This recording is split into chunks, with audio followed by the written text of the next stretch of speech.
dimanches à Bamako, c'est le jour de mariage. Les dimanches à Bamako, c'est le jour de mariage.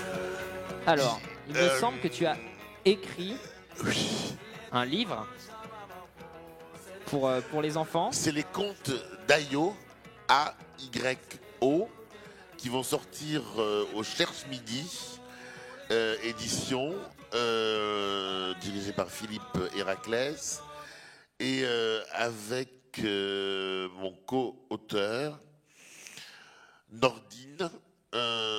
On s'est penché sur ce qu'il y avait, et que je ne connais pas bien parce que je suis né en France. J'ai été élevé en France. Mais il y a l'Afrique en moi, c'est évident. Quand on me voit, on ne dit pas que je suis norvégien d'origine. Et donc, cette Afrique-là que je ne connais pas beaucoup, je l'ai un petit peu découverte en lisant la nouvelle littérature africaine qui est très intéressante.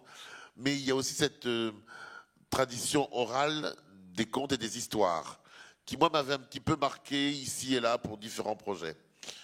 Et donc, j'étais passionné par les contes que ma mère me racontait quand j'étais enfant, les contes de Grimm, les contes de Perrault, etc., etc. Et j'ai fait un peu le tour du monde des contes, du Japon, aux États-Unis, à la tradition indienne, amérindienne.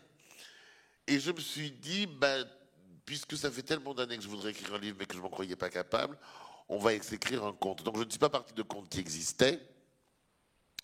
Je suis parti de notre imagination, Nordine et moi. Et donc, nous avons écrit les contes de ce petit garçon qui pourrait éventuellement me ressembler parce que nous sommes en train de faire les illustrations en ce moment. Et le petit bonhomme est tout noir, il porte une espèce de couche culotte et il est un peu replé, hein, il a bien mangé Ayo.